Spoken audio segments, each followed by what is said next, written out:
The hotspot of the Biathlon world is now Hochfilzen, Austria, Tirol, the WinterSports, and we hope you fans are ready, and you bring the noise and bring the sounds. Things are getting exciting, and guys, now it's official und damit noch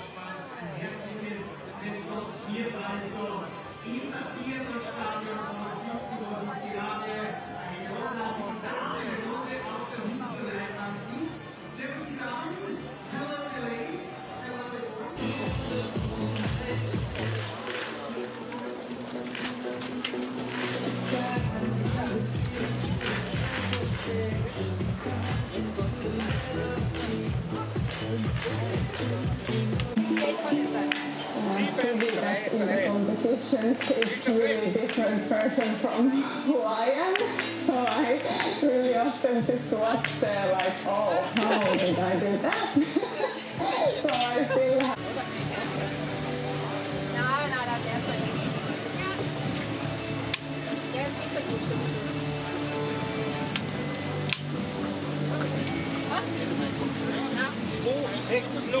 Okay, guys.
Damen, the thumbs are for the Swedish athletes, natürlich für alle, und wir bleiben in Skandinavien, denn Suvi Minkinen, sie hat vor wenigen Tagen in Östersund gewonnen und wir haben sie mal... Natürlich habe ich sehr viele Personen hinter sich, aber es ist sehr cool, dass Olympia vor der Tür ist. Ich würde viel sagen, dass es viel spezieller ist.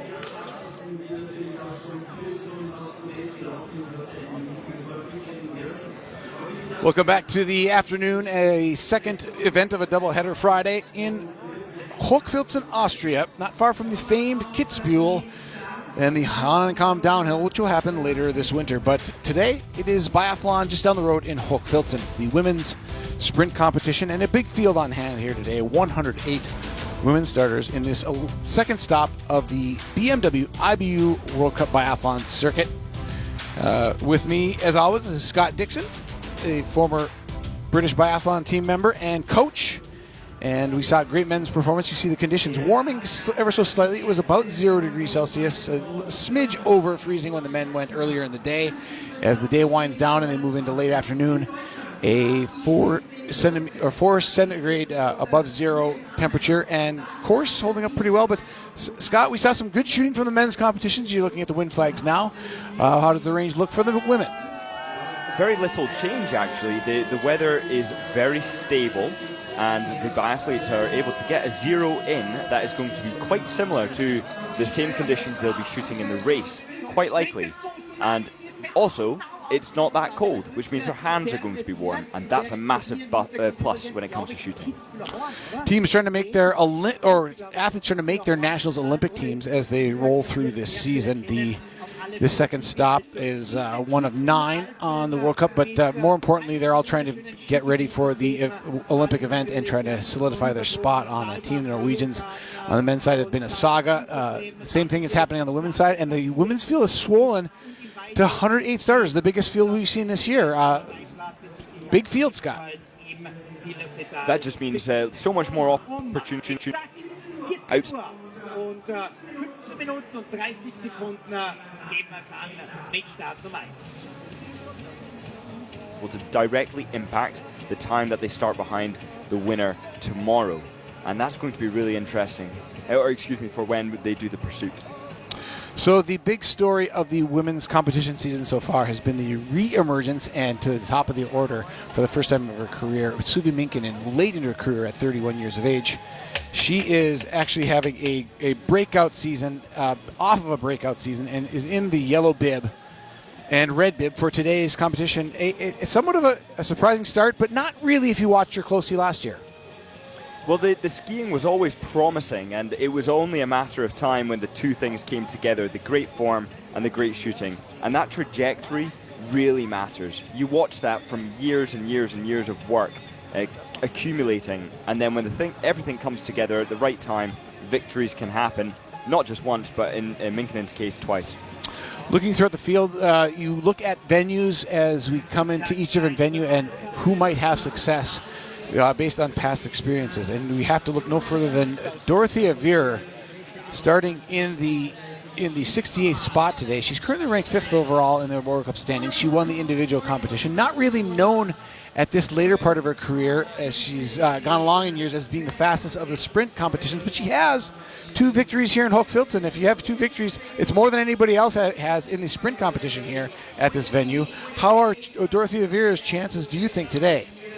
Oh, I think she's in great form, and that matters a lot. Of course, the form is important, but sometimes it's a range like this can be unpredictable, as we saw in the men's race earlier. If you haven't seen it, I won't spoil it, but there's some brilliant unpredictable elements that went into the results that came to pass. And I expect there to be a lot of unpredictability today, and we might even see some outsider names. I've got my eye on Anna Juppe of Austria, who could potentially pull something special out of the bag today. Well, Dorothea Vier sitting in the overall standings in 5th position, a bit of a resurgence for her late in her career, going to her home Olympics, just in her backyard. As she is, while she has won here twice in this discipline, the sprint, it was back in 2018, 2019. It's quite a few years ago. Somebody looking for folks with a little more recent pedigree here. 1 win in the pursuit for Elvira Uberg. She's not done it in the sprint competition, but she did it here 2 years ago in the 2023 competition, as did Julia Simone a year later. On the screen now you see a tribute to the great German champion athlete Laura Dahlmeier, who passed earlier this year, doing what she had to do in the Himalayan mountains, and the fans here paying tribute to her in Hochfilzen, where she was a huge beloved star both in Germany and Austria and across the biathlon world.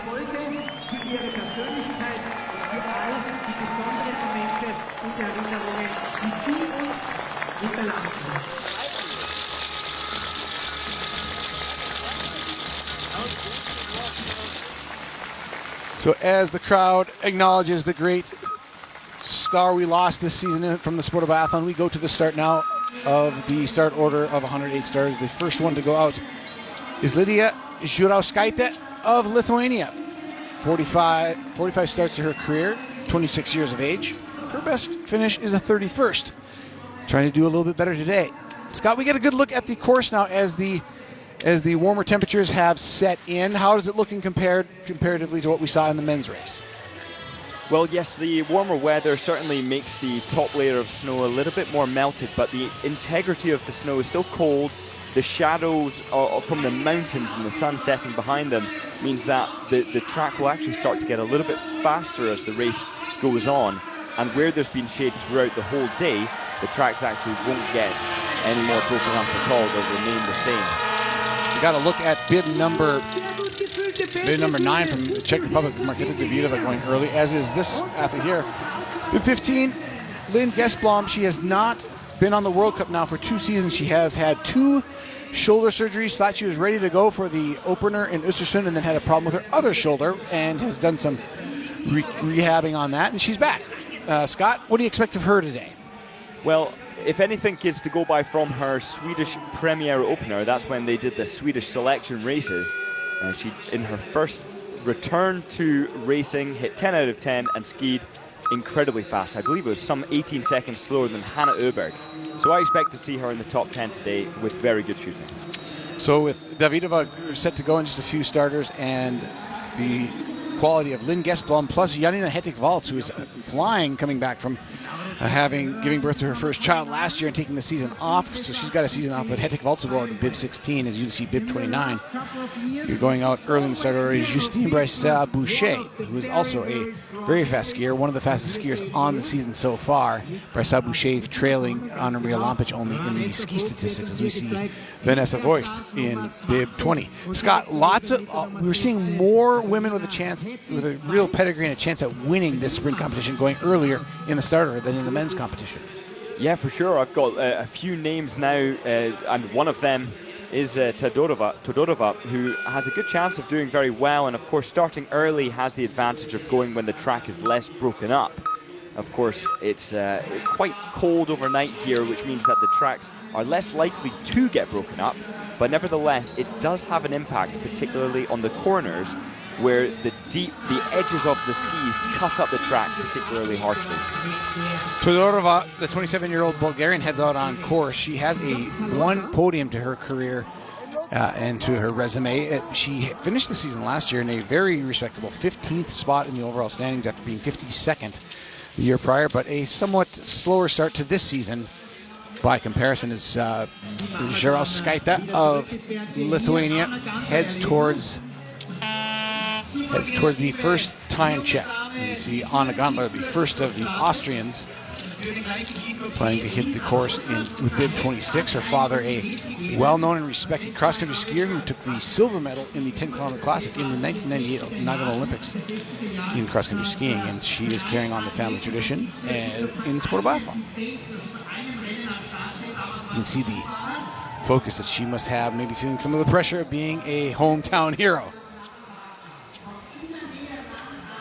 Speaking of family connections in the sports, we have Slettemark, her brother, also starting today wearing the same bib. But we can see a little bit of an up close on this corner and just how technical it's becoming. And what a shame there for Slettemark, having a crash out completely off the side of the track due to the fact that it's becoming more technical by the minute with every step that goes around that corner from these athletes.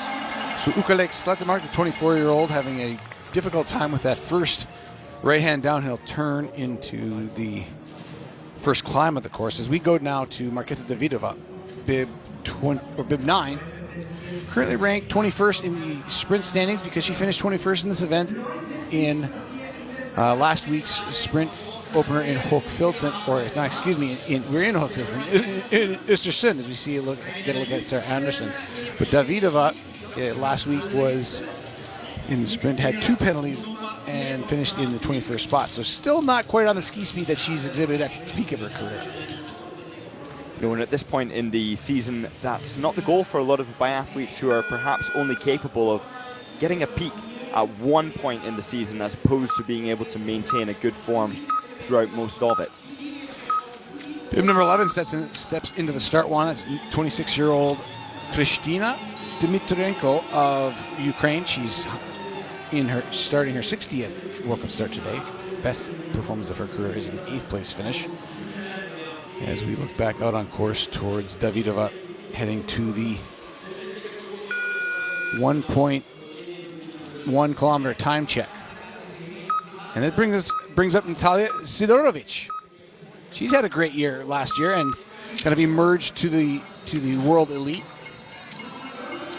Yeah, and it's again, we've seen already today that Poland had some fantastic results, some unexpected results from their young male biathletes, and I think that we can expect to see some of these middle nations starting to perform a little bit higher, and that's really testament to their efforts, because as they get better, we have so many more from France, Germany, Norway, who are beginning to fill the gaps in that top 20 as their young talent is coming through and being fostered and developed.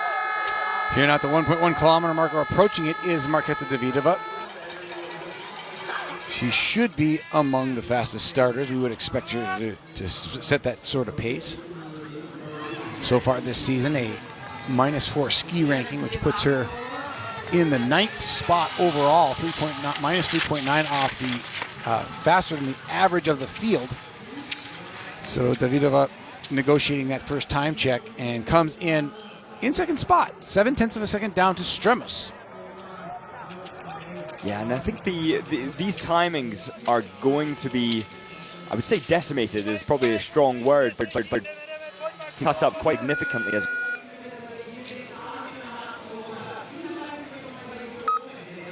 Next to start is bib 15. We talked about her earlier, Lynn Gesblom. She is trying to find the fitness and the memories that she had prior to the season she took off last year. It's been 2 seasons since she's been on the World Cup. She heads out on her 3 laps around this 2.5-kilometer course. 2 shooting stages, one from the prone, one from the standing. And Lidia Juroskaita has negotiated the first shooting stage quite well. 5 out of 5, and it must always be intimidating wearing bib number 1 and having all eyes on you in the shooting range, and she did a fantastic job. Bib 16, a well-known biathlete from Germany who took last year off to have her first child. She is back in action, and she's skiing faster than ever. She is a -4, and I believe for the first time in her career in the top 10 in the fastest ski times after the first weekend. Here we have Dieter Irwin coming in. She's leading by 12.8 seconds coming in to the prone shoot, and Dieter Irwin was a little bit ill in Östersund, did not compete beyond the first relay weekend, and now is finding her groove and should take the lead by a fairly comfortable margin early in the order, racing from bib number 3. That's, really awesome shooting. And again, the pressure for those early bib starters is very high. When you feel so many people watching you and almost judging, you feel judged to make sure you get those targets down. And Amy Paserga, she knows how to handle that pressure. So Irwin leads for the United States early, 3 bibs into the race with a clean shooting. Both she and Juroskaita of Lithuania, who started with bib number 1, are clean from the prone position. As we get a nice look at Jean Richard, the youngster, 23 years of age, from France. She's Richard, currently sitting in 19th overall in the standings of the World Cup. And Justine Brassard-Boucher, her teammate, bib 29, going out a little bit earlier. Brassard-Boucher only able to muster a 33rd place ranking in the overall World Cup standings thus far, and it's mostly been due to her shooting.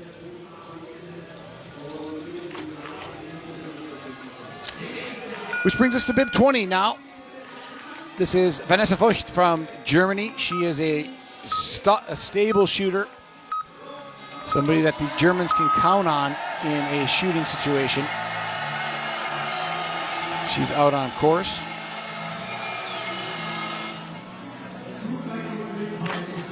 As we look to the sun-drenched course here in Hochfilzen, beautiful conditions. Chad Salma, Scott Dixon early in this women's sprint competition, and approaching the first of 2 shooting stages is Marketa Davidova. She's the fastest skier through the 1.5-kilometer mark. She's second at the 1.1K, but moves past us into the shooting range into the first shooting stage, and leads by 8.5 seconds over Todorova of Bulgaria, who is now taking the lead with clean shooting. Bendika, 0.9 of a second back in second, and Dieter Irwin in third for the United States. You see that on the lower right-hand side of your screen. That is your top 3, and Marketa Davidova has time and then some to catch them.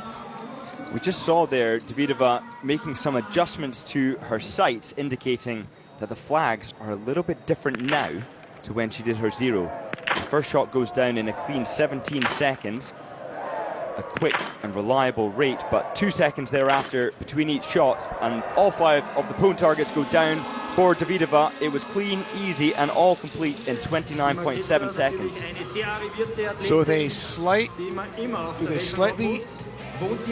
adjustment to her sight, so what she set it in before the race, she takes a lead now by 11 seconds, leaving shooting 1, and absolutely flying, and great shooting, Scott. Really great rhythm. She looked on. Absolutely, yeah. The rhythm is so important in biathlon. Being able to get a consistent breathing routine between shots is absolutely pivotal. If that rhythm is off, like we saw from Eric Perrault this morning, reset, start again, rebuild, breathe again, take the shot. You see the time of Janita Hettig-Waltz coming through the first time check. She is in the hunt, 5.2 seconds back at 1.5 kilometers into this race. Early in the start order, just 16 athletes through that 1.5 kilometer mark. Big surprise at the front of the order, the Stremus really setting a fast time in bib 7 from Moldova. She had a miss from the prone position, but still figuring into the second loop with that missed shot. Voigt now takes it. See this part of the course as well. Just as we come outside the corner there, Sverre Roysland is feeding some information alongside of the track there. And just seeing how cut up that corner has become, we can expect to see some more difficulty for some of the biathletes as the race goes on. First of the Austrian athletes to take the course. They'll come fast and furious, the first of which is Anna Gantler, 24 years of age. Still trying to make her way in this sport. Has a personal best finish of 5th, has yet to stand on the podium. She'll precede Dunja Zaduc in bib 31 for Austria. Anna Juppe, who you said is a outside chance. Fast skier for Austria, she'll start in bib 43. And Lisa Teresa Hauser, who's had a great start to the season, is currently sitting 4th, winning the last competition to be held in Östersund. A wonderful victory for her as she returns to Hochfilzen. Should point out, as we keep our eye on Lisa Teresa Hauser, the hometown star, she has never even stood on a podium in World Cup competition in her home venue, right here in Hochfilzen. Well, Lynn Gesblum now coming in to settle down for what will likely be a first shot of somewhere between 15, 20 seconds being very much on the slower end. But I suspect we'll see a disciplined, controlled shoot from the Swede. The first shot on World Cup for over a year. And the first 3 shots go down with apparent ease. And what a great comeback to form. Fantastic skiing and great shooting there from Lynn Gesblum of Sweden. Looks like she's going to, it's very tight already at the start order, and she is going to slide just outside the top 4 or top 2. She's in 3rd, just 2.8 seconds back. So things very tight, and so tight that Janina Hettig-Waltz really can't afford that miss she just had. Yeah, every single miss now is so consequential. 150 meters added on to the overall ski, and that is, as we saw today, going to put people outside the top 10 who otherwise could be featuring in the top 5 or perhaps even a podium. Here is Tonheimer, Julia Tonheimer, just 20 years of age.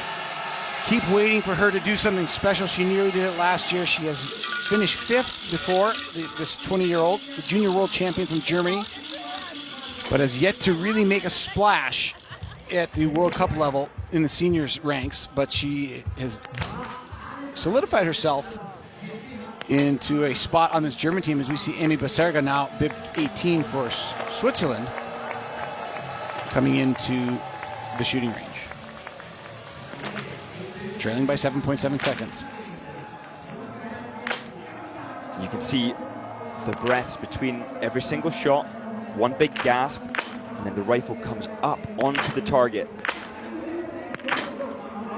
Nice rhythm, getting a little faster as the shots go on. 2.3 to last shot, and all 5 go down in just 26 seconds. Amy Baserga will not take the lead. She'll not even be inside the top 3 at 7. Well, it's 8.9 seconds back. It's very tight after shooting 1, but Polina Klemencic, who did this earlier in the season in Östersund, led early, then had penalties later, but she is... Klemencic leads by half a second over Davidova, bib 9, and Gesblom sitting 3rd, 2.8 seconds back. It's a tight race, and here comes Voigt now to the shooting range for the first time. Baiba Bendika was clean from the prone, misses 2 from the standing, and that'll put her down the order.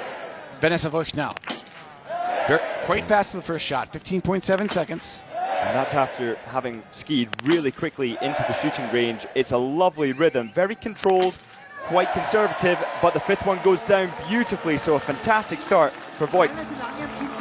She came in with 2.5 seconds to spare. She's going to lose those 2.5 seconds with that slower shooting, but she will move into second place or into fourth place, 5.4 seconds back, just packed at the front of the field after prone. Here's Milena Todorova, who is clean from the prone, comes in with a 4.6 second lead into standing. And it's lovely shooting from Todorova there. It's 9 out of 10, and now it's 10 out of 10. What a fantastic start from bib number 5. Todorova is now going to be out on the final track, the final loop, giving it her absolute all after cleaning 10 out of 10. Deidre Irwin is going to be surpassed by Todorova, by 8.5 seconds. And Todorova and the American both clean. The first two of 6 people through the shooting range to be clean. Here's Stremos, who's been flying on the course. Has 2 misses on the day, but it doesn't seem to bother her. She's having a great day on the tracks. As we go to Ingrid Martinovold out of the start. Yeah, so fast for Stremos, who's managing to really hold that pace as well. Initially, I thought, well, lap 1 perhaps is going just a little bit too quickly, and now we can see that she's managing to maintain that speed. Look at the time Davidova created for herself, but just not settled. Perhaps feeling a little too fit, went a little too hot, a little too close to the sun, and got her wings melt.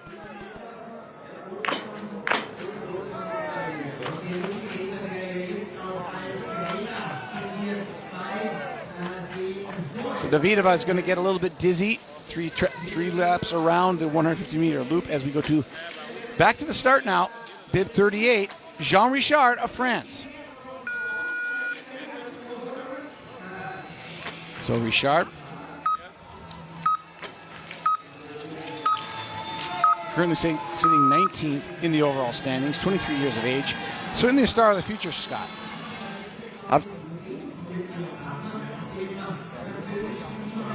Well, we lost Scott. We're having a little bit of technical difficulty. Scott, your thoughts on Jean Richard? Yeah, sorry about the technical issue there. Absolutely one of the French talents who time and time again can be up there on the podium, can be winning races. But there are so many talents now in biathlon capable of just that. And Anna Gandler now settling in, getting the rifle into her shoulder before settling her left elbow down as she builds up in front of her home crowd. That little bit of additional pressure, but a very good time into range. Just 3 seconds slower than the leader, Klemencic of Slovenia, who's on her second loop. Dimitrenko in the breakout has a miss for Ukraine. And Anna Gantler will go one time around the penalty loop, and I think we won't see another shot of her unless she cleans from the standing position and comes on strong later in the competition. One penalty for Anna Gantler is one too many, I think. Yeah, absolutely. The shooting has to be perfect today. We have Klemencic doing really well out on the skis, having hit 5 out of 5. Currently leading after shoot number 1. Justine Breza-Boucher, she's putting down a really, really quick time. 13 seconds faster coming into the shooting range than the second fastest skier till this point. That is nearly a penalty loop that she has taken off her leader after shooting 1, which is Polina Klemencic of Slovenia. Really not somebody who would challenge Breza-Boucher on the skis. But Breza-Boucher moving even faster, I think, compared to the field so far than we saw her in Östersund. As we break out a screen of Klemencic and see the shooting of her, she has a miss, but just 1 out of 10. So Klemencic holding it together well after leading from prone. Justine Breza-Boucher can almost absorb that miss. Can she absorb 2, though, Scott? Oh, I don't think so. It's going to be so tight up at the front, as we've mentioned already, especially now with 2 mistakes. 300 meters added to her overall distance that she has to cover. It's too much. It cannot be recovered. Now to the shooting of Lynn Gesblom. She comes in with a 22.5 second lead. Her first World Cup in 2 years. Individual start, and she has 2 penalties, and she can tell she just doesn't quite have the focus. No, absolutely. She managed to have enough focus to reset, to take it again, but it didn't help her. Not enough. 3 mistakes, 450 meters of extra skiing as a consequence.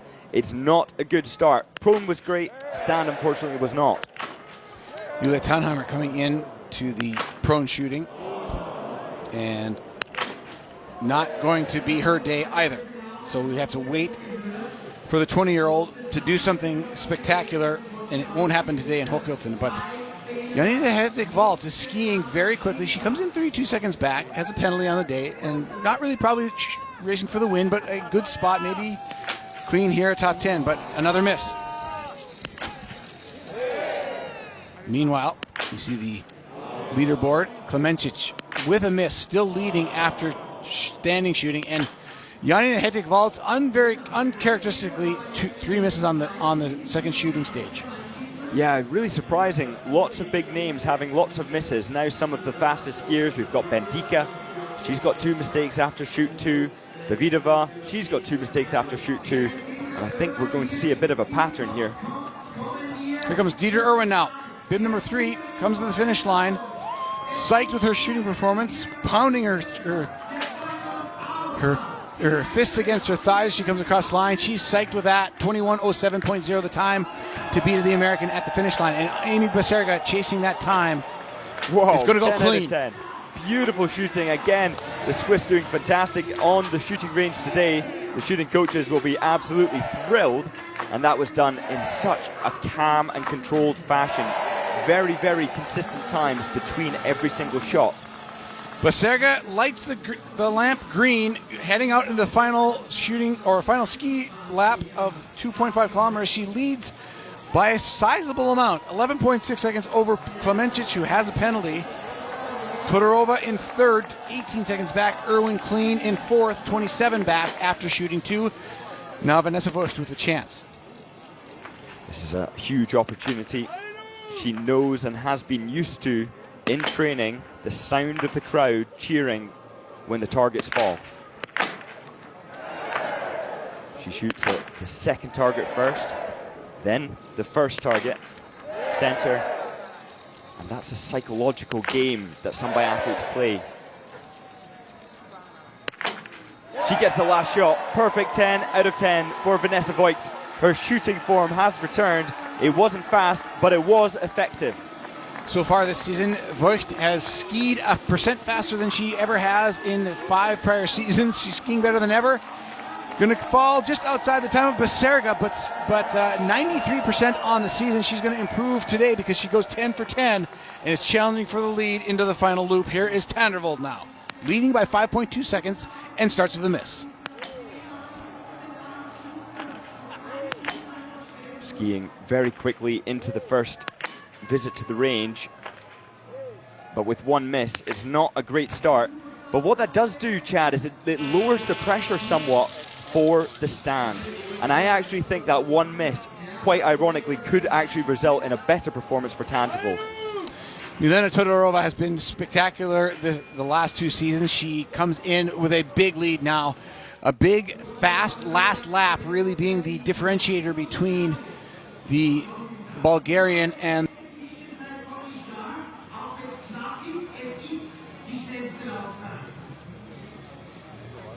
as we watch Jean Richard come in for the first of 2 shooting stages. And you can see from this angle here the breathing routine. The chest is elevated off the mat, so the pressure points are on the elbows to the hips. The first shot falls to the right-hand side of the target. And the shots are going down slowly but easily. 3.2 seconds. And fantastic, 5 out of 5. Quite often on easier shooting ranges we see timings of about 2 seconds on average between shots. But Jean Richard there opting to go a little bit slower, take the time, take the control, and not let the altitude and challenging range entry get ahead of her.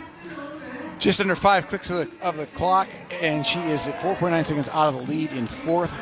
It is tight at the front of the field after prone. Standing being the great differentiator.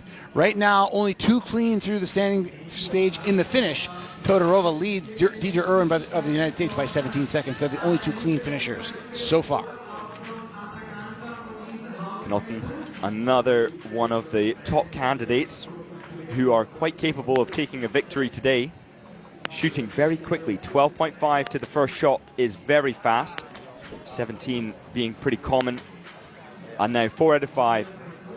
So that speed not returning her any favors with an extra approximately 25 seconds it takes to get around the penalty loop. Connotan likes this course too, but that penalty is going to set her back. She was third in this competition last year, shooting perfectly on the day. She finished behind Francisca Preuss, who has a cold and will be out today, not competing in Hochfilzen, and Sophie Chavot from France, who is now on the IBU Cup. So the top 3 from last year not having great luck so far this year. As we go to Anna Gantler, she had a miss from the prone position. She's hit 2 of her first 2 shots of the standing. Trying to be relevant, maybe not for the win, but get close in the pursuit, but 2 misses on the day for the Austrian.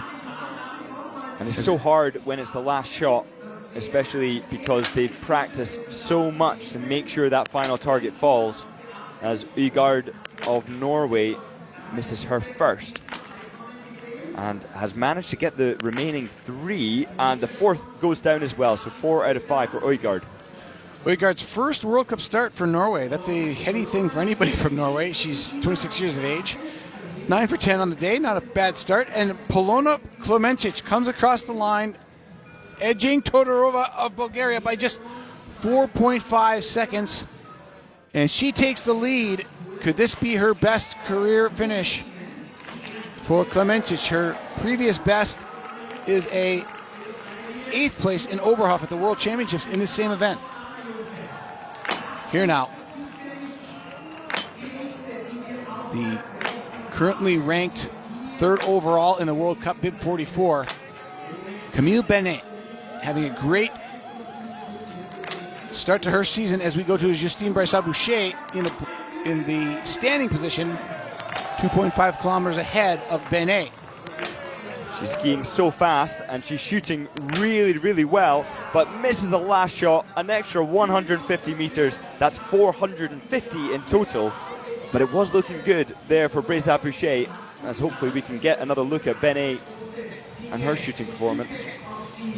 So again, a 70% shooting performance overall on the day, which is 10% worse than Justine Brassard-Boucher's average so far this year, but her skiing is clearly on top form. And somebody else who's skiing very well is this woman here, Lisa Theresa Hauser, bib 46. She is approaching the shooting stage, and she's got 2 seconds in arrears to the leader Klemencic at this point. She's made an adjustment to her sight, 1 click to the right, not a big adjustment, but it hasn't helped. She resettles, you see the loosening of the grip of her left hand after the second miss, followed by 5 seconds of resetting if she needs to. Now every meter counts. 3 out of 5. It's not the best start for Hauser. Well, after a great start, as we see Amy Baserga charge for the line, she's going to take the lead. That's the story now. She moves 13.8 seconds ahead of Klemencic with clean shooting.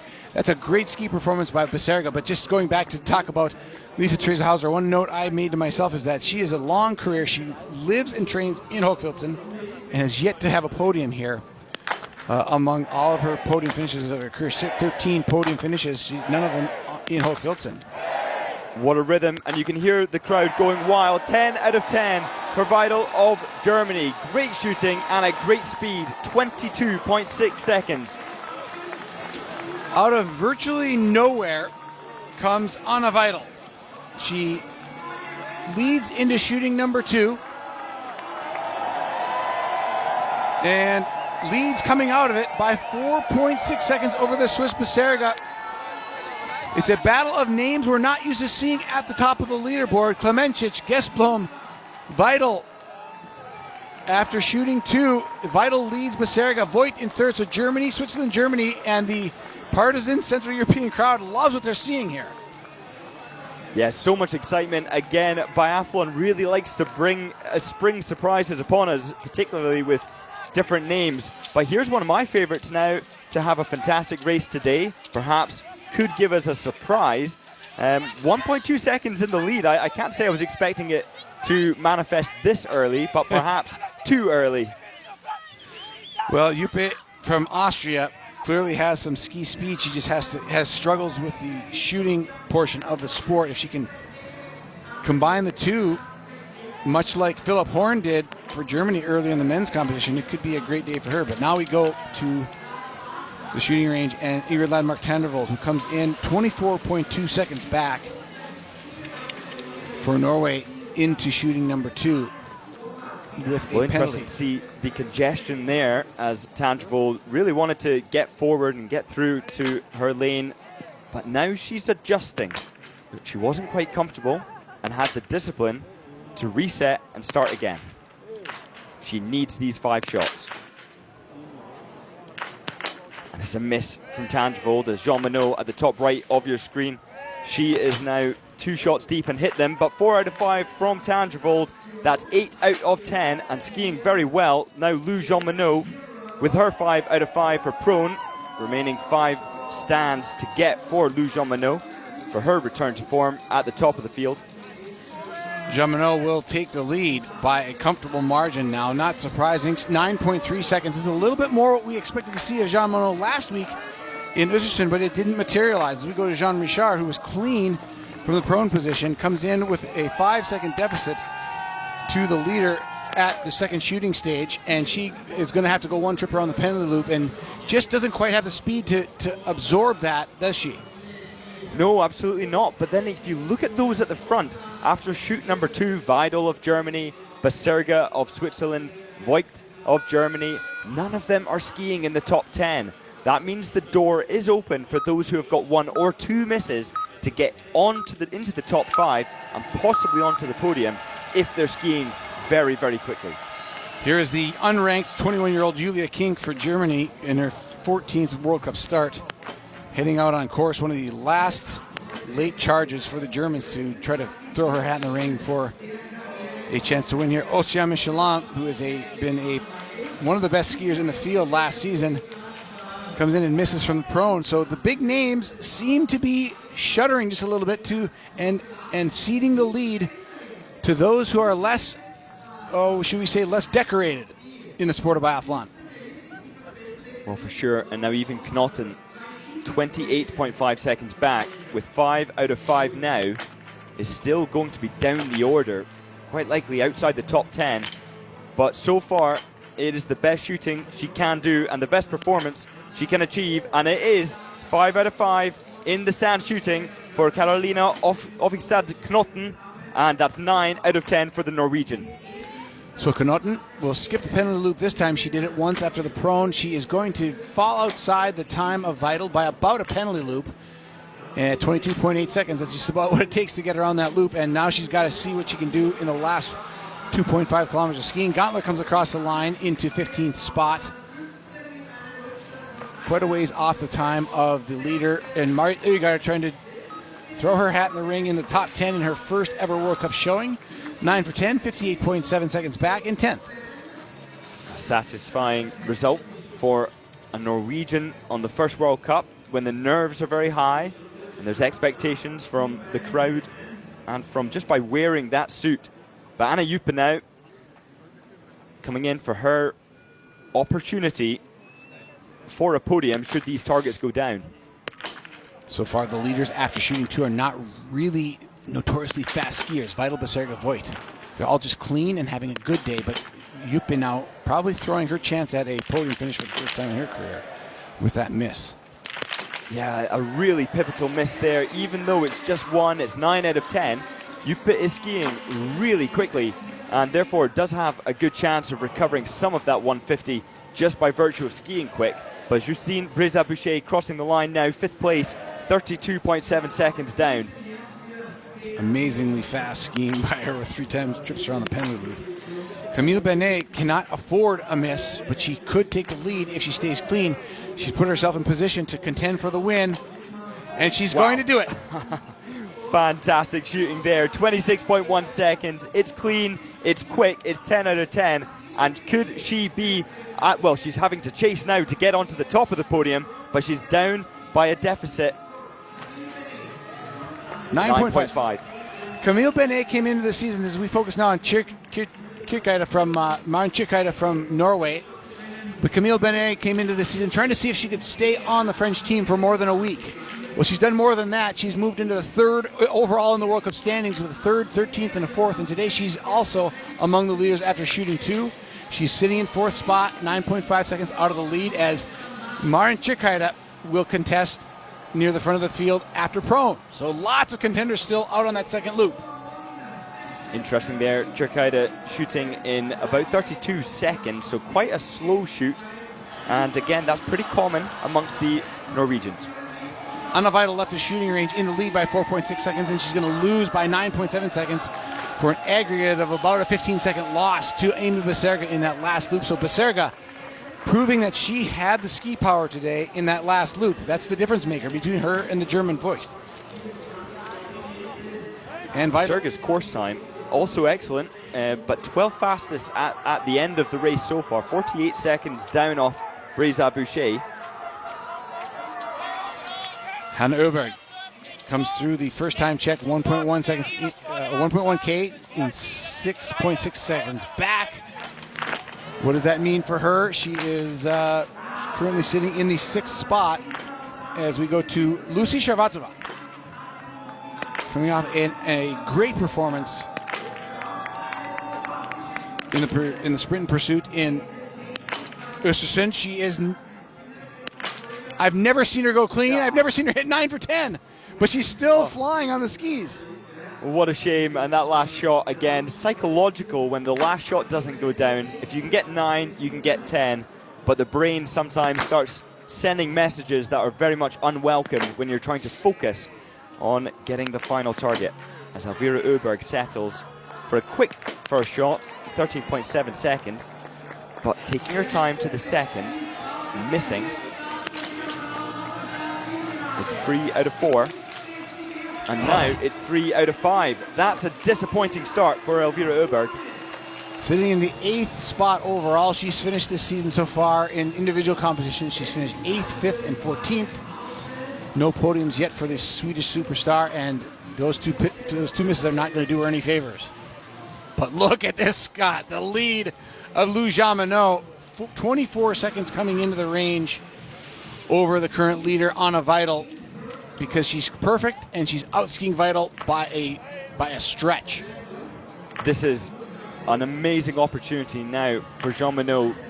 She needs all 5, but even without it, she still has a chance of skiing her way into a victory.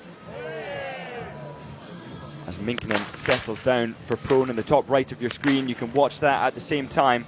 But now Lou Jamineau really taking her time to the second shot. 8 seconds in total as Minkinen misses her first, gets the following 3. It's 10 out of 10 for Lou Jamineau of France as she comes out of the shooting range for what will be a fantastic lead. Minkinen and Jamineau in the range at the same time in different parts of the race. Jamineau heading towards the finish with 18.8 seconds in hand, and it's a commanding lead for the Frenchwoman, as she knows her biggest rival and the yellow bib is in the penalty loop from the prone position. What a fantastic performance from Lou Jamineau there. Skiing well, course time second fastest behind Breza Boucher on the second lap. Jean Richard comes into the finish line, and she will move into the 7th spot for France with a miss on the day, 33.4 seconds back. Again, the women will compete in a relay tomorrow and contest the pursuit off of this sprint competition on Sunday. Carolina Ofigstad-Knotten has made it a 9 for 10 day, and she's going to come in and finish just off the podium in 13.4 seconds back in 4th for the moment. It's still Beserga, Voigt, and Vidal at the finish line leading, and they've dodged some big names. Brisa Boucher, Richard, Irwin, all behind them. Tandervold back in 13th. Guestblom in 18th. But the biggest names still coming. What a day for Beserga. She's doing such a great job as Michelin misses her first and second shot. What a shame for the French lady, who's now got 3 remaining targets. She gets 2 of them, needs the last. She gets it, but with 7 hits out of 10, that 450 meters of penalty will not serve her well. Oscar Michelin is not on today, while her teammate Lou Jamineau clearly is. The contenders to Lou Jean Monod are becoming fewer and fewer as we get down to bib 70. Hannah Oberg.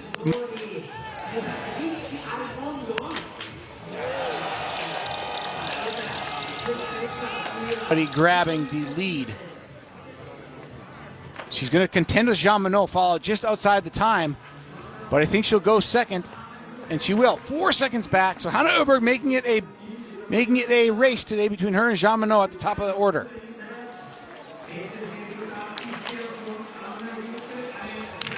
Well, this is the backstop as I see it. We haven't seen Dorothea Vier on the pictures, so we have to go to Lisa Vitozzi as Italy's greatest challenge to the front of the leaderboard. She's 7.3 seconds back though, Scott. Yeah, and she's definitely skiing a little bit slower. I love how firmly she plants her left elbow down, almost leaning it across her body as she prepares for this first 5. But that's a miss we did not need to see, and that is going to be extremely costly. 4 out of 5 for Lisa Vitozzi. I'd say putting her out of contention, particularly with her current ski speed, for a victory today. Yeah, she's not skiing as well as we anticipated her coming into the season.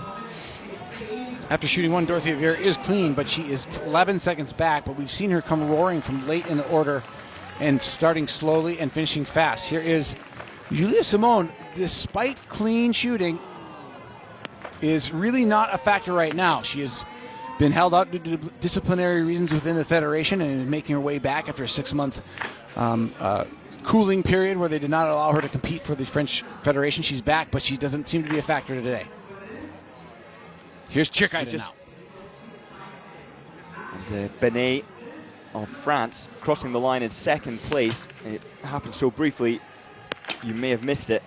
But Tchirkaita now with an opportunity to do something special. She's had 4 out of 4. Oh. Can she get the last? She doesn't get the last shot, which she sorely needed if she wanted to claim a victory today. But Anna Magnusson, after her 2 podiums in Östersund, is hunting for another now here in Hochfilzen. Perfect, clean shooting, 5 out of 5 in prone for Anna Magnusson of Sweden.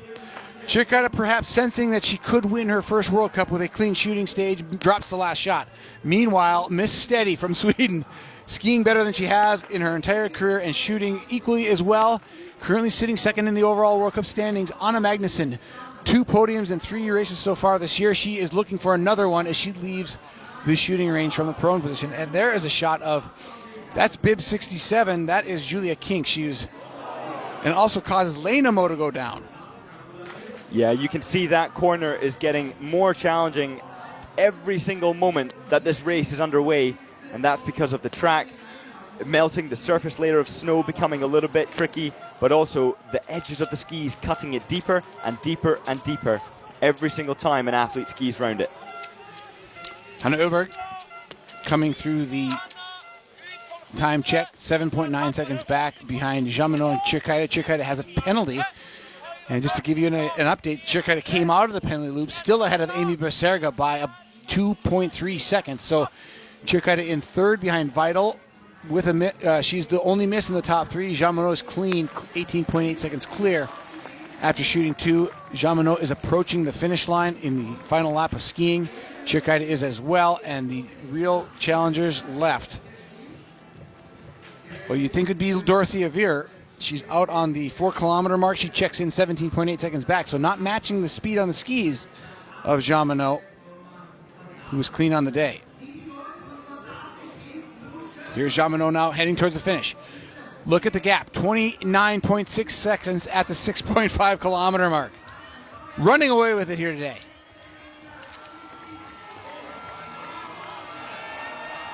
Jean Monod left the shooting range with a lead of 18.8 seconds over Anna Vital. She stretched it to 29.6. How many more tenths of seconds will she take out of her? 32.3 seconds, the gap from Jean Monod to Becerga. We did not see this Jean Monod in the Swedish World Cup in Östersund. She is back for real today, Scott. Oh, what an amazing performance. Great shooting, great skiing, and the technique. Managing to deliver on the upper body pole plant on that final 100-meter sprint. It was so strong, it was so effective, and she's now suffering on the ground trying to get some oxygen into her body. Well, as you pointed out, we sort of missed the finish of Camille Benet. She falls just 4/10 shy of Becerga to sit in third. So it's France, Switzerland, and France at the top of the order at the finish. Now back to shooting two for Suvi Minkinen. She comes in 42.9 seconds back. Probably not going to contend for a podium today, but this is damage control. Yeah, absolutely. And it's still a great opportunity for points.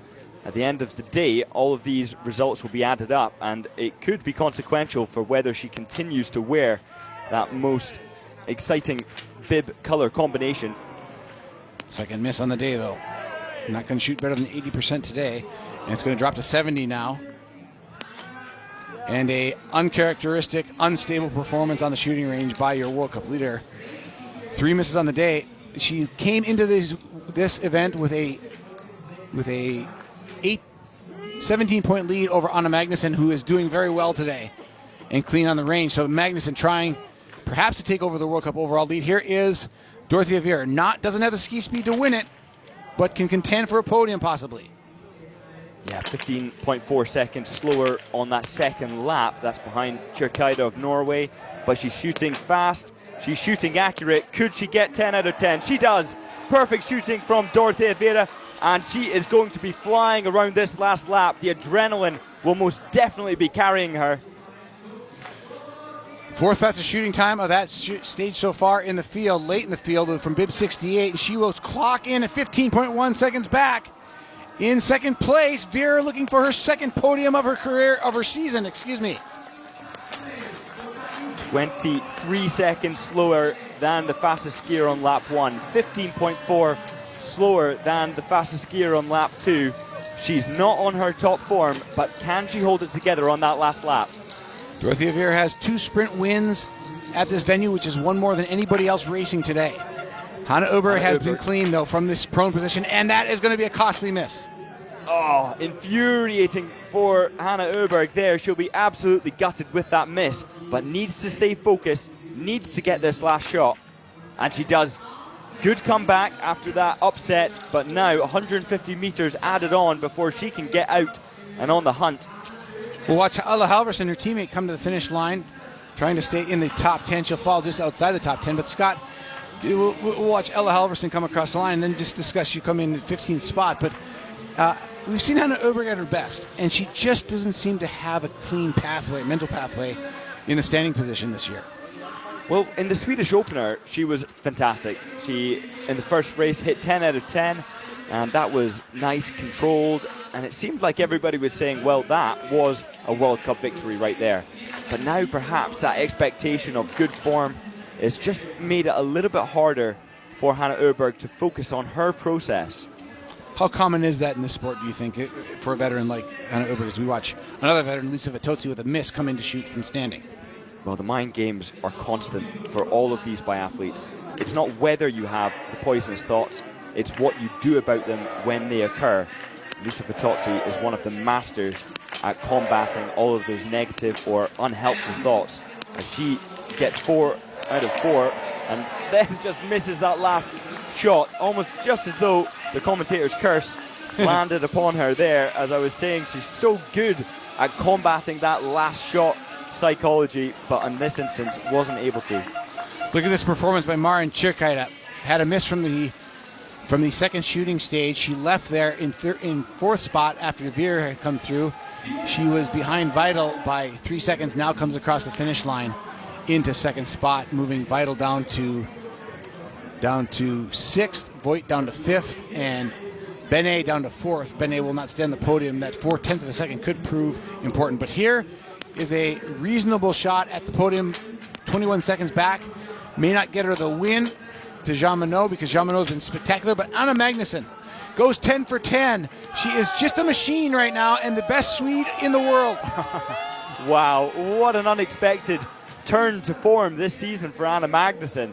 She really has done amazingly, and first of all in front of her home crowd in Östersund, but now here again coming out of the range with a fantastic 16.1 seconds back. That's 3rd position and only 1 second behind Dorothea Viera, and she'll have that information, that advantage on every single checkpoint, the coaches will be saying, this is your split relative to second place. What's amazing for Anna Magnussen, she started bib 74, and right ahead of her on course in real time is Lisa Vitozzi, who started a full minute ahead of her. She's closing down a minute on one of the best biathletes really ever to do the sport, and it just shows you just how fortuitous and how your luck changes in this sport. As Jean Monod with a commanding lead at the finish over Norwegian Maren Kyrkjeide, 15.3 seconds in the lead. Kyrkjeide, spectacular ski performance, Scott. Yeah, absolutely fantastic. And just looking at the overall course time, Breza Boucher has got the fastest. Kyrkjeide second, only 5.9 seconds back. Jean Monod is next, but then surprisingly, Stremus is in third place, 20 seconds behind. The Moldovan just took a flyer today. It flew around the course, 20 seconds shy of Breza Boucher. That is probably a high water mark for her in the ski speed area. Dorothea Viera holding down the podium spot now after leaving the shooting range. After shooting 2 in second spot, moves to third, falls behind Kyrkjeide at this point, which is not surprising if we know what we saw from Kyrkjeide heading towards the finish. This bit of the course is one of the steepest segments, and it is absolutely brutal because once they go over the plateau, this is where, right where you see Dorothea Viera skiing and challenging there, this is the hardest part of the course because you have to sustain that momentum. You can't let up, and there's only a couple hundred meters until the finish. So for Dorothea Viera, she has to keep her foot on the pedal. Dorothea Viera won her first World Cup victory in 5 years, half a decade in Östersund, and I think she was as surprised as anybody, Scott. But here we see Elvira Öberg. She's going to come in outside the top 20, 3 misses on the day, just not getting it done on the shooting range.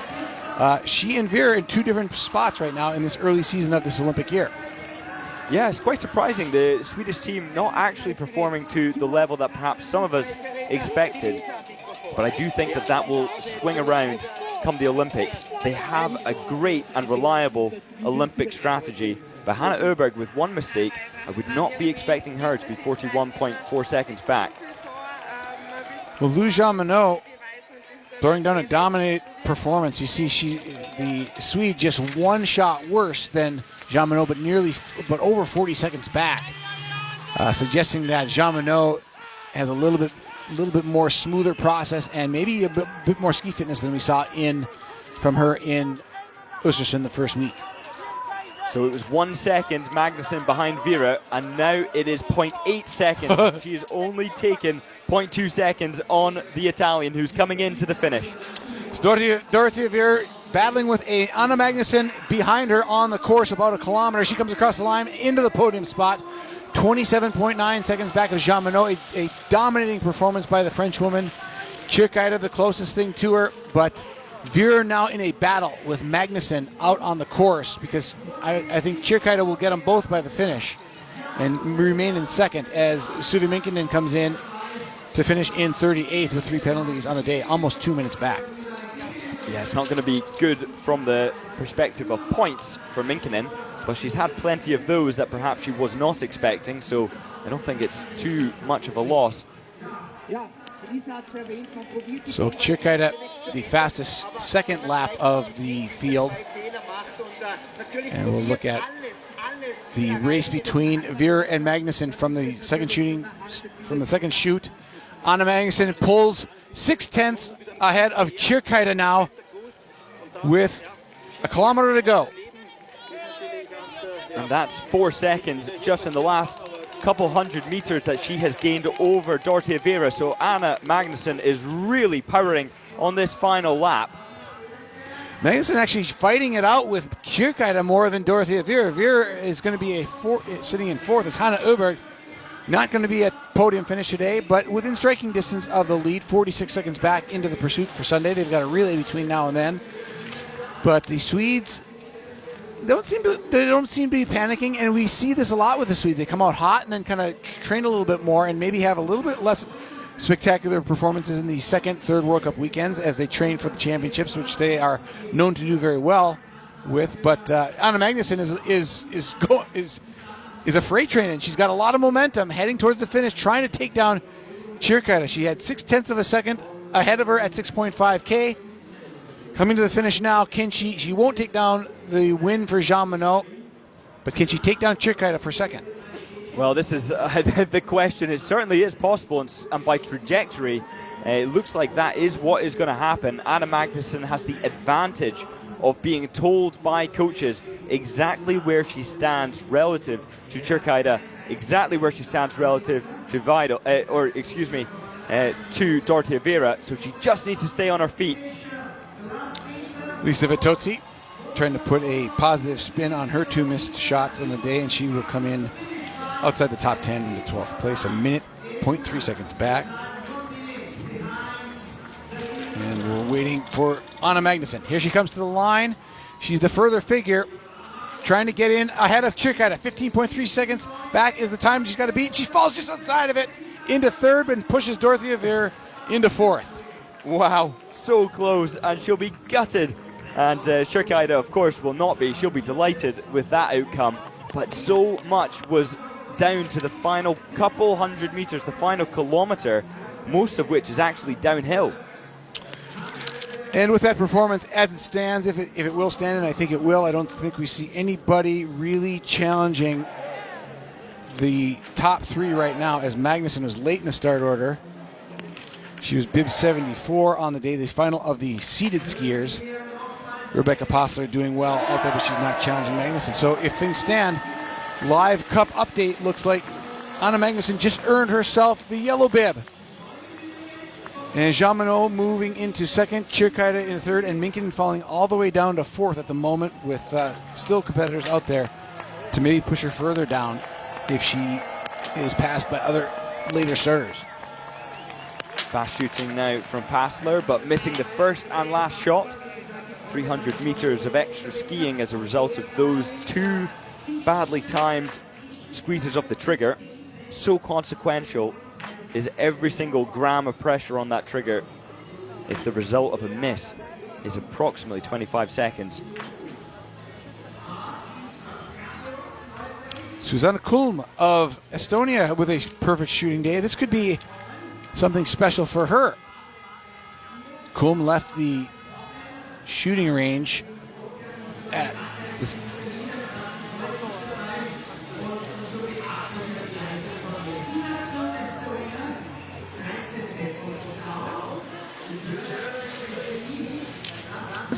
Let's see where that stacks up in her best.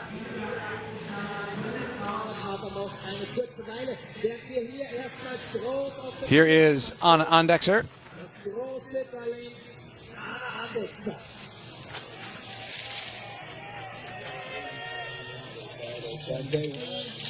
Here's Anna Andexer of Austria now coming to the finish line, and she is putting a good one together from bib 77.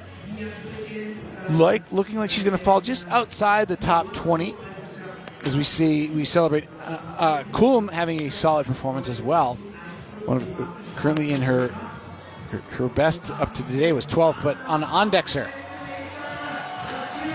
comes to the line.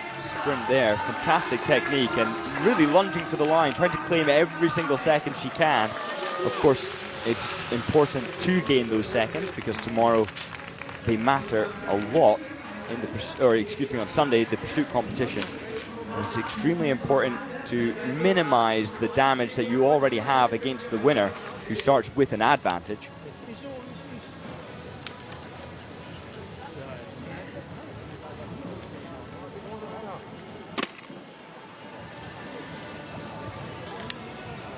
So things winding down in Hochfilzen on this first of 3 days of competition. They're doubleheaders all the way through the weekend, but they are doubleheaders in different ways after today.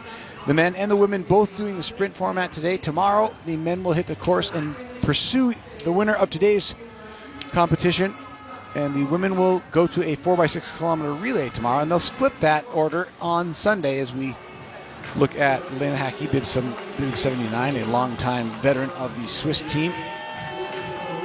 And Hackey comes across the line in 32nd spot as we bring home this field of 108 women to the finish.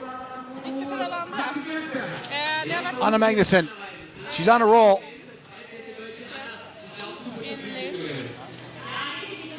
Today, skiing a little bit slower, 29.9 seconds off the fastest ski speed, and that's actually a little bit slower than Elvira Öberg, who was the fastest of the Swedes today.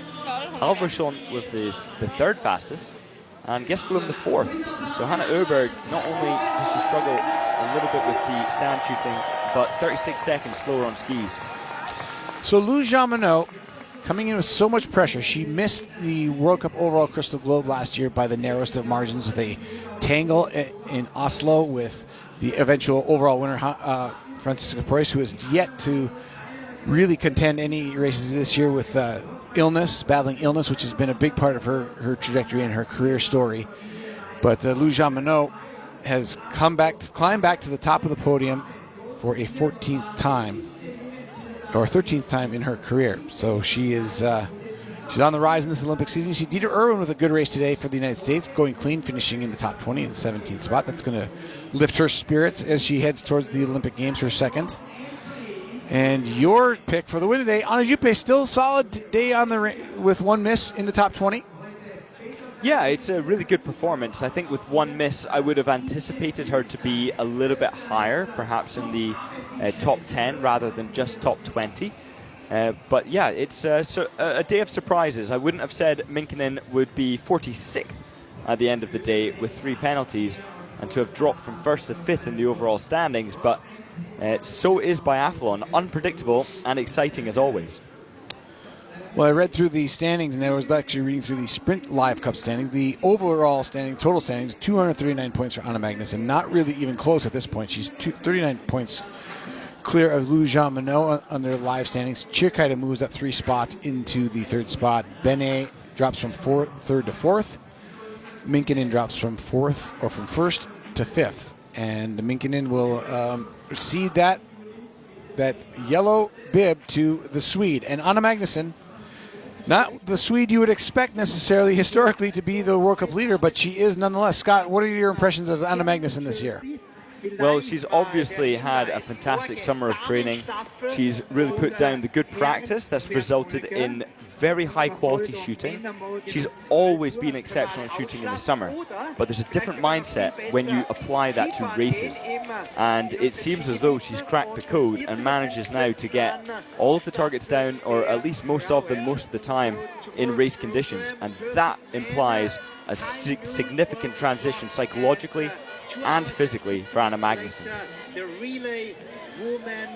Our final competitor is heading towards the finish line. The 108th of 108 starters is the Slovenian Aya Sever. See her on the course there. We'll bring the flower ceremony to you momentarily as this competition winds down. The first of 3 great days in this annual stop of the BMW IBU World Cup of Hochfilzen, Austria, just down the road from the Hahnenkamm and famed Kitzbühel ski area. Bib 86 comes across the line. That is Marlene Fichtner of Germany.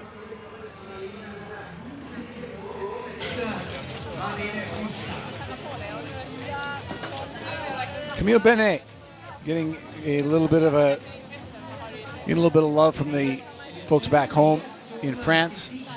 Benet came into the World Cup today in the overall standings in 3rd place. She'll drop to 4th, but not by much. 2 points behind Chirkaita in 3rd. You can see the trickiness of the course now as it's been really broken up. And some of the artificial snow becoming almost like crystally, making it hard making it very deep and sugary at the top layer. And now these later starters having to wade through those trickier snow conditions. Rebecca Postler carries a long-standing traditional name in Italian biathlon. Her father, an Olympic medalist in the sport of biathlon, multiple-time World Cup winner. She'll come across the line into 52nd today. Johan Postler, a colorful former Italian biathlete who was one of the pioneers for the sport in Italy, making them one of the teams to watch in the 1980s and early 90s. Natalia Kosygina of Lithuania heading towards the finish now. She'll cross the line. 85th spot. Now for some of these later starters, it's not a question of getting into the top 10 or 20, but just a case of whether they can get into the pursuit competition. And for many, that is a massive accomplishment. There's number 89 now, Maria Remenova of Slovakia.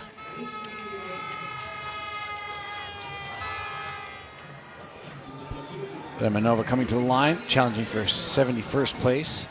74th now. She'll move into 75th.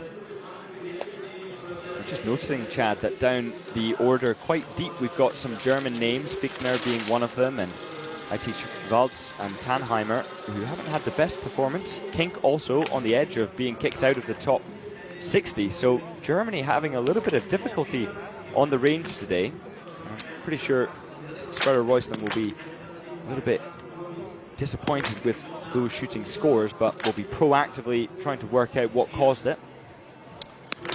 Yeah, German fans are rabid in this sport, and they really expect the most of their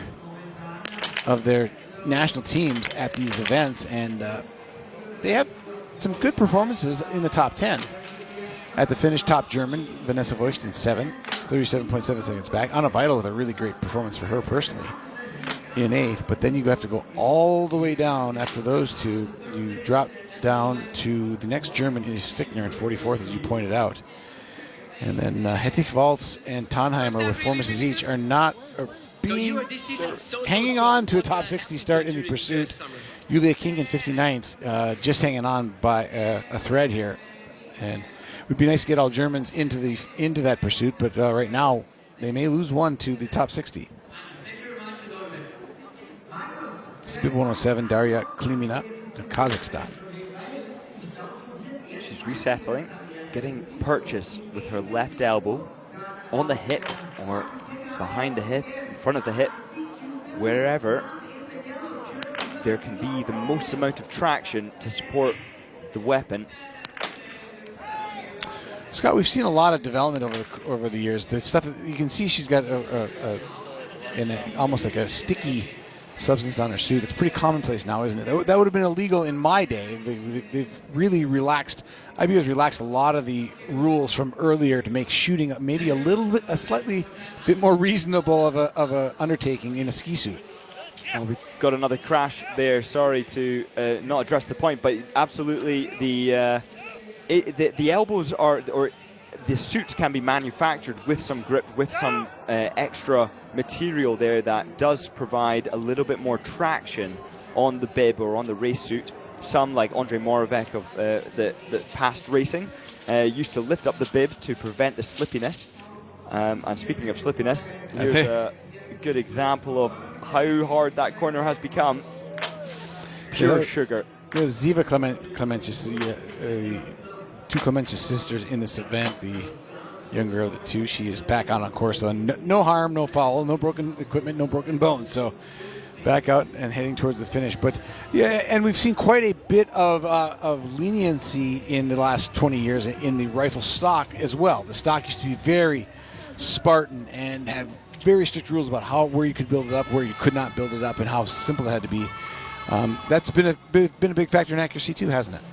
Well, it's evolved, and the sport has evolved. If you look back, let's just say 40 years at the speed at which biathletes used to shoot, particularly in individuals, it was multiple gasps between each breath, really taking their time to make sure they can get those targets down. And it has evolved in so many regards. Take a look at Uldal now, the way he takes his rifle off his back. The evolution of biathlon is constant. Yeah, and I think back to the 1992 Olympic relay. Oh, as you see another skier go on the number 101. That was Aliona Makarova of Moldova. But in 1992, the German team was way out in front. The first time that the Soviet or Russian team had not won the Olympic relay, and they put a 40-year-old man out, or it might have been 38, but an older guy. They put him in the relay. It was the only race he raced in the Olympics, and he took it home for the Germans for the gold medal. And Fritz Fischer shot in, I think it was a sub 30 second pulls down to pulls up. And it was a marvel back then. And if you put that in context and you play that in today's standards, it looks like a typical shooting performance by anybody from any country. And that back in 1992, that was novel stuff. And so the sport has developed, certainly, in the last 40 years. Yeah, novelty becomes normality over time. And I do suspect that almost all biathletes will be taking their rifle off like Uldal does in stand shooting. And he takes it off in such a way that rather than grabbing the stock with his left hand, he actually grabs the stock with his right hand straight into the pistol grip and then loads the magazine with his left hand, meaning he's got a few lesser steps to perform to get into position. Is it more complicated? It takes more time. You also have to hold the weight of the rifle with the barrel being quite heavy and the leverage making that more challenging, all through your right hand. That's tricky, but if you have the strength to do it, it's faster. And I'm really surprised that only two other biathletes I've seen do that this year aside from Uldal. It should be everyone. It's a efficiency of motion, absolutely drawing the absolutely necessary movements and motions to get to set up shooting to a minimal spot. And Uldal has been a very thoughtful in that process, perhaps more thoughtful than anybody in history, and a revolutionary. And I think an evolution off of Lucas Hofer, who had also put a lot of time into that thought process of taking the rifle off and putting it back on. Finite amount of advantage you can get there, though. For sure. And for the likes of Tang, who comes across the line 4 minutes and 8 back, those kinds of details aren't as important. It matters Great more point. to get in the miles, the hours, the 10%, the 20%, and then work on those finer details that the likes of Uldal can afford to work on, because those other bigger picture elements are already in place. Here we see Ziva Klemencic come across the line and into 92nd spot. As we kind of talk about shooting in the modern sense in the sport of biathlon, we don't have to go back far just to hear the comments from earlier in the day as we see Joanne Reed, bib number 100 from the United States, coming back to the World Cup for the first time since 2023.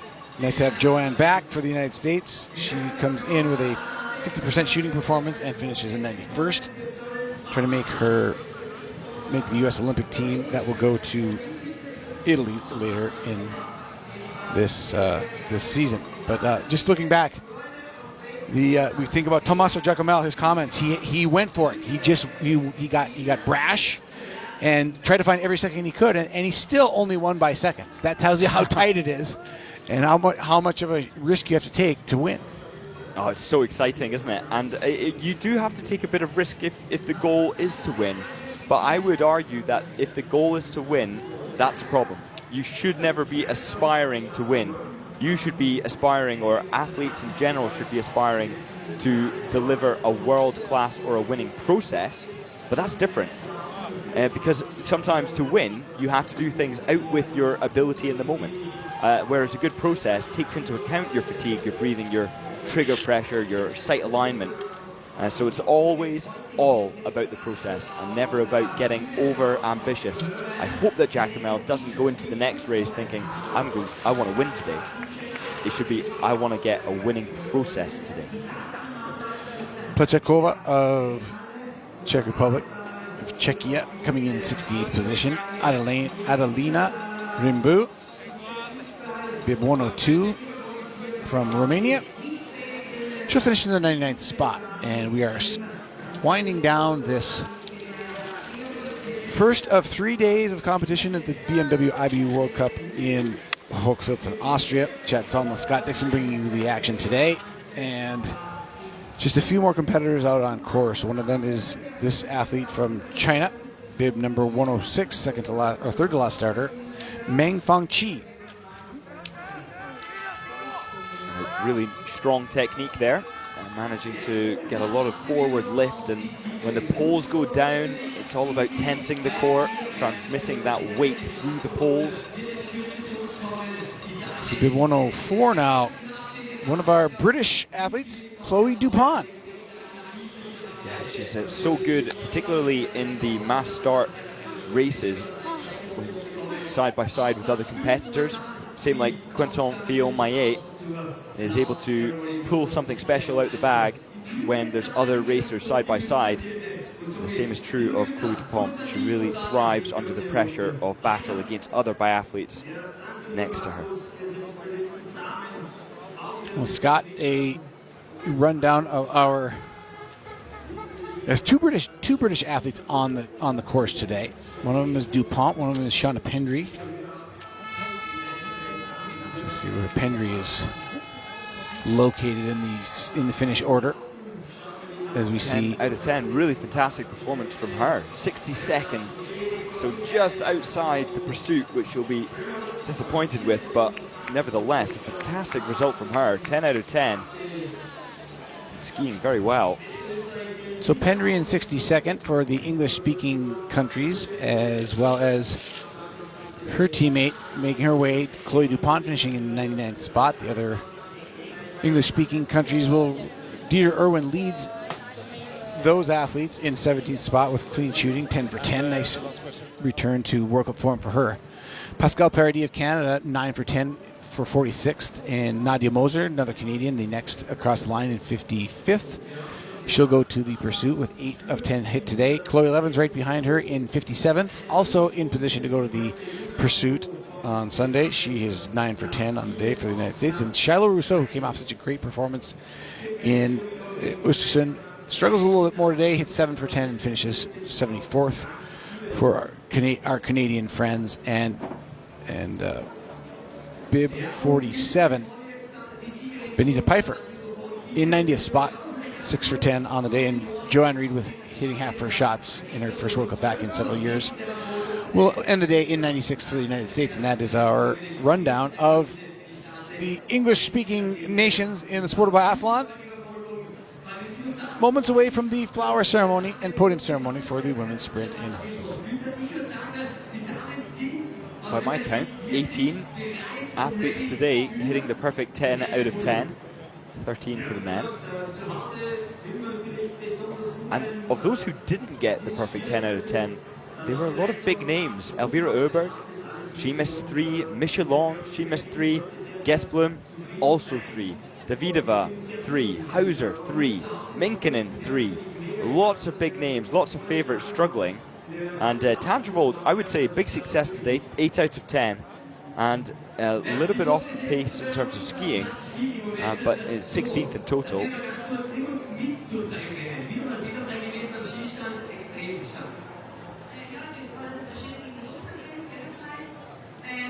Well, yeah, albeit I to tell her anything at all, but if I was told that you must say something, I would be focusing on the process throughout the summer and eliminating all outcome-related thinking. I'd be saying everything must be processed, and we rank the quality of training and racing purely on how well you achieve your process. And that applies to every single shot fired, and it would be a complete mindset shift. There you see the overall World Cup standings. They are now official, as all competitors are off the course. And Anna Magnusson is your new World Cup leader, the first for her, and boy, that is going to change the way she sees herself, or maybe not change her at all. She's been pretty spectacular in exactly what you say, process-focused performance, because she has not been wavered by her position as one of the top athletes in the world. She's got her 3rd podium in 4 starts. Scott, she's doing biathlon well.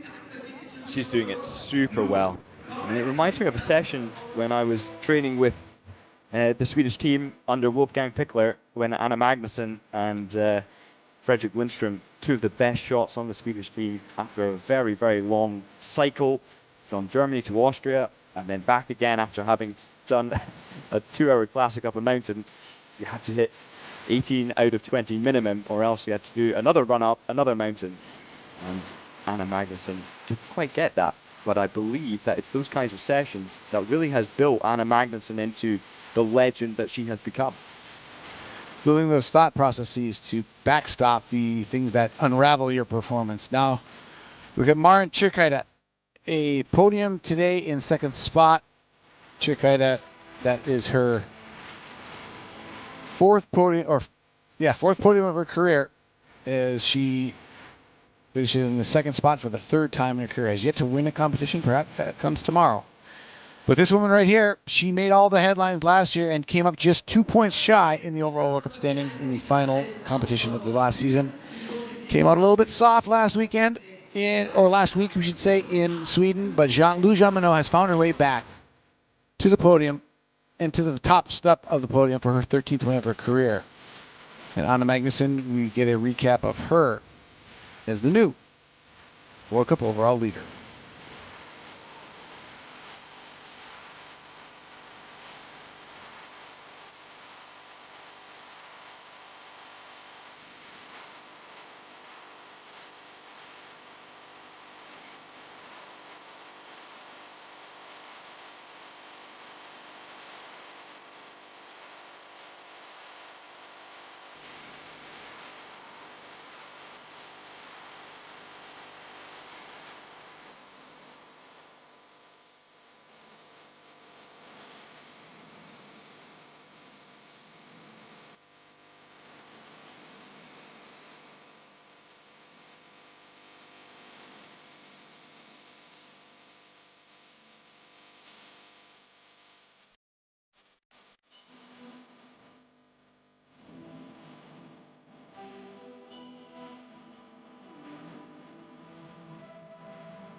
Look, congratulations back to the podium, but this time finally with the personal win. How does this one feel for you?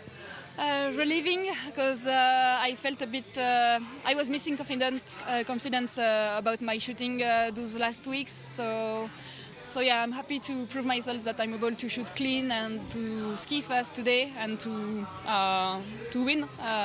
Simply, it's a cool thing. You were coming into the season as for sure one of the favorites. This victory now, does it take away a little bit of pressure? Yes, for sure, because it was a kind of a matter of keeping the pressure away while still be focused on what I want to show. So it's a matter of balance, and this is a cool way to find this balance. And you did an amazing job today. Congratulations. Thank you.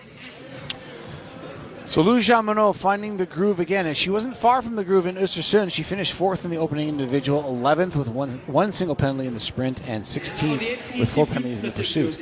So, sort of a lot of hints from those statistics I throw out there. This was a much better biathlon performance than anything she did in Östersund.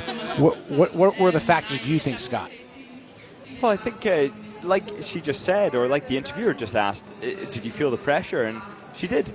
It's a lot of expectation when you are the one that people think are going to win the overall yellow bib. And I think she felt that. She's now relaxed. She's found her form. She's found her groove. We can expect to see her win lots of races now this season. Well, she's done the job, and she's overcome the pressure because she has moved into 2nd spot in the overall World Cup standings. And in the discipline, she also moves into 2nd spot, 20 points behind Anna Magnusson, who has been spectacular in the 2 sprints that we've competed in this season. Anna Magnusson has finished 2nd and 3rd. She also finished 3rd in the pursuit in Östersund, making it 3 of 4 for podium finishes for that woman right there, and that earns her the yellow bib. Very well earned achievement. There's no doubt about that. We've seen athletes in this position emerge, and this might be an emergence of Anna Magnusson. When you go 3 for 4, I mean, Anna Magnusson came into this season with, I believe it was 3 total podiums in her career, if I'm not mistaken, before this season. Yeah, and now she's basically doubled that in short order. It's hard to think that it's not going to change her in a positive way, and she's going to be more consistently at the top of the field. Well, her first taste of the highest level of success was in Pyeongchang in the relay, 2nd place, silver medalist at the Olympics 8 years ago, and now a contender for winning medals as an individual. So our flower ceremony for the women's 7.5 kilometer sprint from Hochfilzen, Austria will be an affair that celebrates 5 different flags in 6 positions. All right, ladies and gentlemen, once again, this is the BMW World Cup Biathlon. Prize giving sprint competition here in Tirol, Hochfilzen 2025. Auf Platz Nummer 3 in 3rd place, representing Sweden für Schweden. Come on everyone and cheer for Anna Magnusson.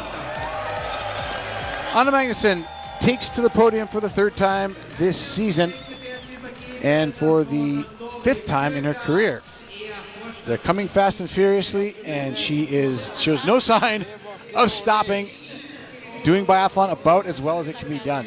Clean shooting again today, strong skiing. Her ski time was the 8th fastest on the course, but shooting, combine that with her fast shooting and clean, perfect hits, she finds herself on the podium in 3rd. And then Maren Čerkaida, an emerging athlete at the age of 22. Maren Čerkaida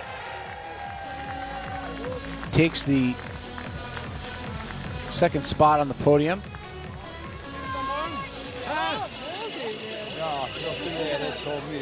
And that is just her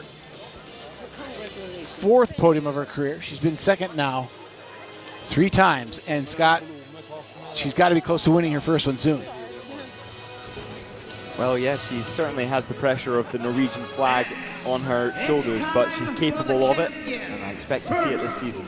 Winner, erste und Siegerin Hochfilzen Sprint 2025 für Frankreich, representing France, Le Cheminot. The French are back on top in 2020.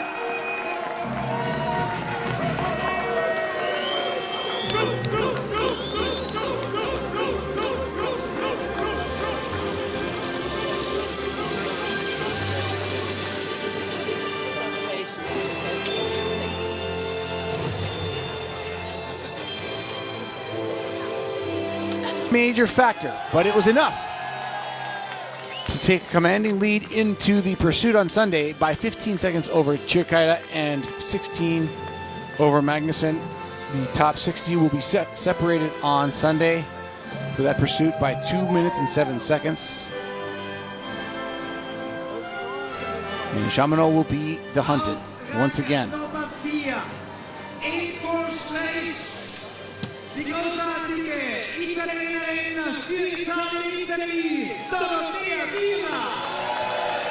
It doesn't get old seeing Dorothea Vier do great things in the sport. She shot clean today to take the 4th spot, 27.9 seconds back of the winner. And in just her 2nd flower ceremony of her career, but Amy Beserga on to the flower ceremony.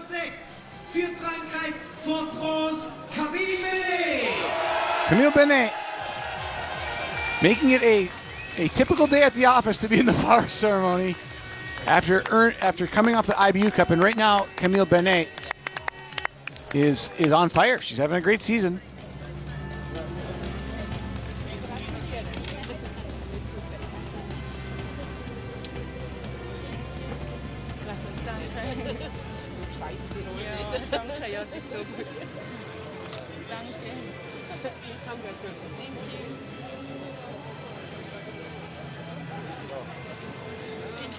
Be the 2nd French woman on the overall standings. Michelin sits in 9th for France. And some of the biggest names in the sport well down the order. Bryce Aboucher in 26th. The next French, Jean Richard in 16th. And there's the yellow bib for Anna Magnusson, a well-earned gift and something she will get to wear on Sunday. With quite a bespoke method of wearing the bib. Thanks to Amy and thanks to Camille. And ladies, we need one short moment with you. Can I start? Because this halftime moment, but it's a definitely moment. You're going to hear from Anna Magnuson as they cut away. We'll cut away as well. It's been a great day of competition. To kick things off in the second stop of the BMW IBU World Cup Biathlon in Hochfilzen. Tomorrow, the men get underway at 12 noon Central European Time, 6 a.m. Eastern Time in North America. And the women's relay will take place 2:15 in the afternoon on Central European Time and at 8:15 in the morning for those on the East Coast in North America. Scott Dixon, it's always a pleasure calling the race with you. We'll be back tomorrow for the men's pursuit and the women's 4x6 kilometer relay. And that wraps it up from Hochfilzen for day 1 of 3 at the second stop of this BMW IBU World Cup Biathlon.